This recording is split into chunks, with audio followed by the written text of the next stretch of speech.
Hello, my name is Alex Boruque and I'm the director of the UCI Latin American Studies Center. And this video is part of the series Latin American Clips or Cortos Latinoamericanos. Here we are with Ángeles Torres, who is a doctoral candidate in the Department of Spanish and Portuguese. Hello, Ángeles, how Hi, are you? Alex. Thank you so much for inviting me to participate in the clips. I think it's a great initiative. Thank you, thank you. So, Angeles, your research focus on Caribbean literature. And first, I wanted to ask you about the specifics of your subject of your work. What first got you interested into Caribbean literature and what is the focus of your field? Yes. So my dissertation project analyzes the apocalyptic and dystopian imaginaries in contemporary Spanish Caribbean science fiction. I focus on literary and visual works from Cuba, Puerto Rico, and the Dominican Republic published in the last 2 decades or so, and how this text engage in environmental and social political issues affecting our planet at a global scale. For example, ocean pollution, predatory development, racial and economic inequalities. But how do they do it from a Spanish Korean perspective? You know, so many of these near future imaginaries register the cultural integration of crisis and disaster into our present. So how do we experience our present, which is filled with crisis and so many bad news about yeah, at a global scale, such as the pandemic right now. So I'm interested in how this text register that and how they also integrate the sense of the future, that it becomes just increasingly uncertain, except in these forms of disasters, of catastrophes. um, and well, right now that we're in a pandemic, I think we can see why is this theme so prolific right now.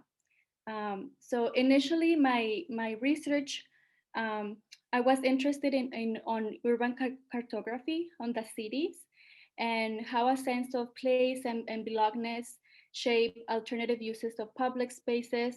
I was especially interested in terms of memory.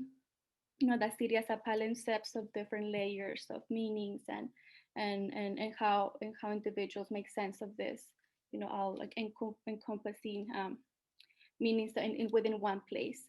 So then in one of my seminars, I was introduced to this Cuban writer, Jorge Laje, and I was just struck by the destruction of Havana in one of his novels. Mhm. It's basically was non-existent anymore.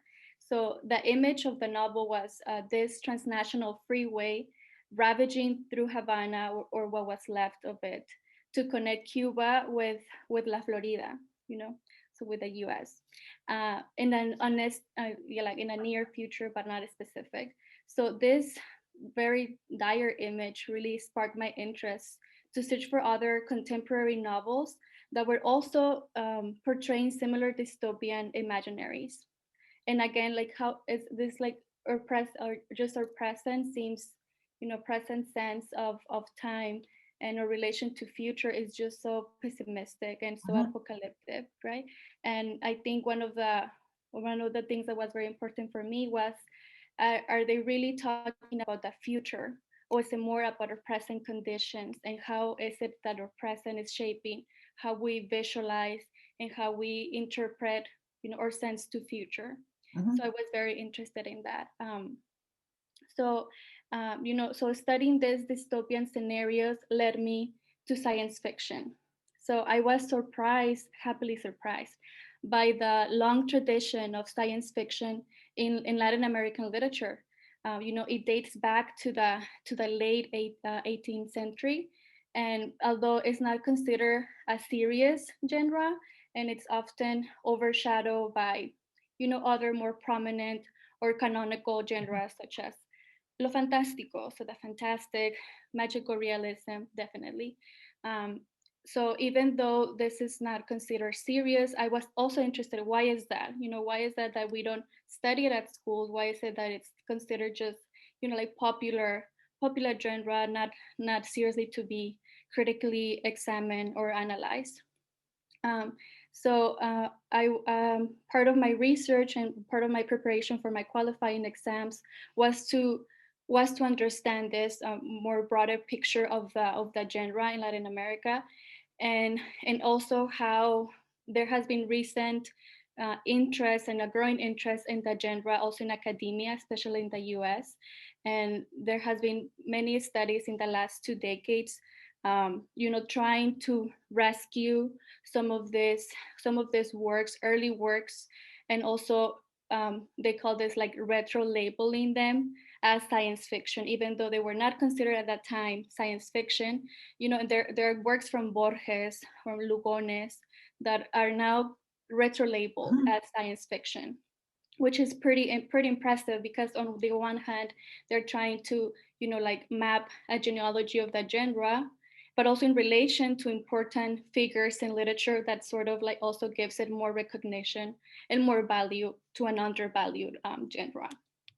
um, so there has been really interesting for me to see how this field is growing, how there's more interest in not only doing the mapping of the early waves of science fiction in Latin America, but also in connecting it with like with critical thinking, and connecting it with other concepts that are right now current in our humanities, such as eco-criticism, post-colonialism, things like that, that I think are also important in terms of also including this genre into a more academic discussions and narratives.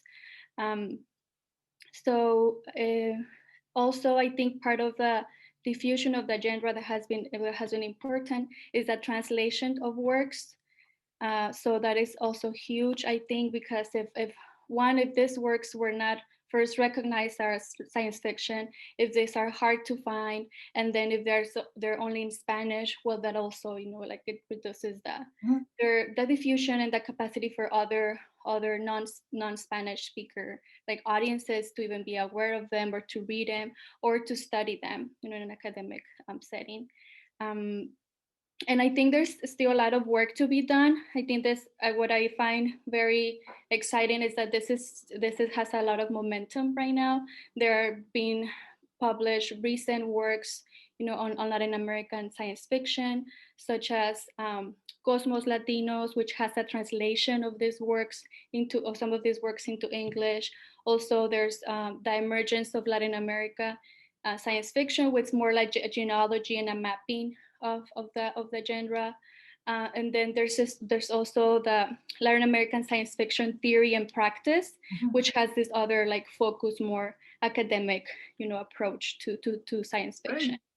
Yeah, so it's pretty interesting. It's great, and I think from Caribbean studies, I think that there's still a lot of work to be done, especially sorry, because with the exception of Cuba, I think Puerto Rican and Dominican science fiction are not as studied or not as visible there within the field itself. And in this regard, I hope that my project contributes to this visibility of Spanish Caribbean science fiction, and and also like in the study and the perception also that sometimes the general public has of science fiction itself. Last quarter, I was able to participate with Professor Adriana Johnson from the comparative literature department in teaching a class of Latin American science fiction. And it was great because, well, she was part of my committee for my doctoral exam. And after that, she asked me if I could help her, put together a corpus of literary text translated into English, so then could be taught to undergrad students. And so thinking of the diffusion of of the genre in academic settings, and also in terms of changing the perception of what do you think of Latin American science fiction. Many times people associate it with space travel, or with time traveling, or with cyborgs, or with very technological advanced societies, and you don't associate Latin America necessarily to that. So I think it was pretty a rewarding and learning experience, to teach the students, hey, we also produce science fiction, and it's different from the ones that we're probably more used to seeing in movies or other cultural products in the US. And I think that has been great, and it's something that I'm continue to work on my own research. I think it's key that the defining of the genre, and it has been it's continued to be a debate. What are the parameters to define what is Latin American science fiction? And what I've been learning from my own research is that it's a hybrid. It's a hybrid genre, and it's rich, and and in terms of the Caribbean, like we have, I'm working with the work of Rita Indiana, who is a Dominican writer and singer and artist. And she does use, um, we will say like recognizable tropes and from the genre, such as time traveling, or, human, the human and technological, I don't know, like connections of Yep. changing your body. But she also uses, other elements from Yoruba religion and from Taino traditions, and that is also taking, like a different turn of what we normally see in other recognizable narratives. um, so yes, I continue to work with that, and it's That's great. exciting. That's great. And actually, it remind me something that I was reading recently, but I'm not gonna go into that right now because I since you were talking a lot about the present, how the present shapes our future as well.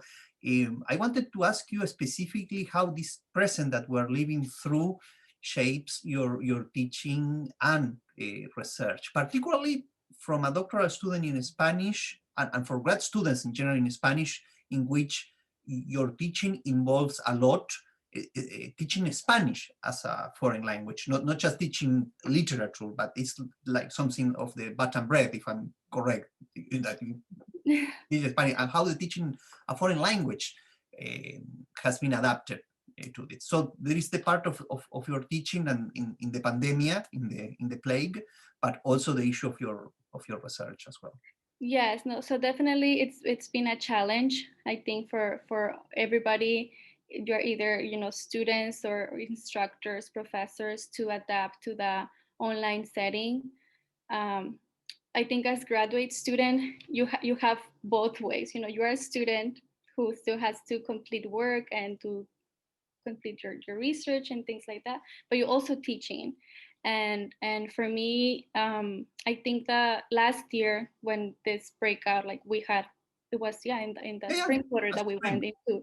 into the lockdown and isolation. And I think at the beginning I was pretty hopeful as well, of, well, first thinking that this was not going to last this long, or thinking that, like being so grateful that we have these tools such as Zoom, Canvas, that we can still find find ways to keep the students engaged and continue teaching a language, as you say, like as instructors in the Spanish program, and teaching language. We are responsible for, we have our students, it's our class.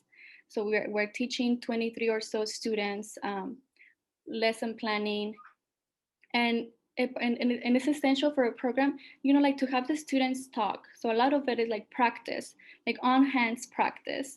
So when the first quarter especially was kind of like a trial and see, like, okay, so I cannot see them when they go into the breakout rooms. That's terrible, because you want to be not monitoring, but actually like giving feedback. Mhm. So you want to be listening that they're doing, not just that they're doing the work, but in a class setting, you have this access to the whole room that you can feel, or you can see like, oh, they're not understanding. Oh, like I think this group especially needs help. I see them with their puzzle like face or something, and that's something that you don't get in the Zoom and in this That's a video. great expression, filling the room. Feeling the room, it's so essential, I think, and it's just not there. And it's, at the beginning, most of my students also were more engaged and participating with their cameras on. And as this has continued, I see like a Zoom fatigue, like most of the students are no longer turning on their cameras. And I mean, we understand that everybody, it's going through a lot of stuff, and some of them even more difficult than others. but as from the other side as an instructor, but it's pretty sometimes discouraging and overwhelming, like trying to still give them a learning experience and understanding that these are not the optimal conditions for that too. um, and so yeah, so I was doing that until last quarter, and this quarter I'm actually uh, mm, TAing for one of the Spanish survey classes, Mhm. which is also different because there are like 73 students. So it's definitely a different, setting and challenges than having, like 20 or so students. Um, but so far, I mean, I'm still hopeful that this is going to end soon, and that's once we return to the presential classes, we can be able again to fill the room to have that connection with the student. I think it's great. Um, even to greet people. I think it sets a nice atmosphere for them to learn. That right now I think it's just so chopped and Mhm. disconnected. Well, good, Yeah. good, good. And how about your research during this time? Your ability to access materials or the opportunity to write something that perhaps you can write now because you have not access to other materials. It's okay, I'm gonna do this small part rather than the big part. Yes. Yeah. So like I don't conduct research on archives, Mhm. so I don't have to be traveling for that. And more than anything, it has been having access to materials through the library. I use a lot of the interlibrary loan because a lot of the books that I'm using, especially when I was still like working on a bigger map of science fiction in the Caribbean, they're old books that are not available in our library. So right now that has been so slow. It has been more difficult to get access to material. So I understand, that like the probably the library is also like Yeah. with a lot of work, and that they have to take also precautions on how to handle and move this Mhm. material things around, right? Because that is a thing when we are like now so used or like laying so much on relying so much on that technology, the digital stuff that is so immaterial, and it's just like, oh, send it or like download it. But then we're working with something material that you don't have access, and as then they're not digitalized, then you face these other issues. I was able to. I'm still working on material. I'm using material that I have right now. I had books. I checked out books before this when I was out that it was like gonna be difficult to access books in the library. So that's how I've been working. I think another, I would say, challenge has been the isolation. Writing is a very solitary activity, and and part of going to campus, a lot of times, like going to an activity, going to an event, Mhm. it was a chance to see people and Yeah. to talk. So what are you working on? And maybe even get ideas from those chats, such as what we're having right now, which is great. And we don't have that now, so we cannot use a library, or we cannot use like any coffee shops. So I think, as grad student, and I've talked to other of my friends and colleagues from the department, they're feeling the same sentiment of like being even more solitary Yeah. than normal. More monastical life that Yes. to be part of writing your dissertation. Yes. I've already, however, like there are other tools that I've been using more than I didn't, such as the writing center. Mhm. So making appointments as grad students, I think that's a great resource. And also, keeping friends close, metaphorically. Yeah, yeah. Even doing, writing boot camps. I have a friend with whom I do that, and that has also helped and emotionally, and also in terms of the academic also Yeah. support. Mhm. Yeah, great. Well, Angeles, thank you very much for keeping in contact and wish you the best for the ending of these times and the coming back of certain normality indeed. Oh, thank you, Alex. We should do the same. Great. Abrazos. Ciao, ciao. Ciao, ciao.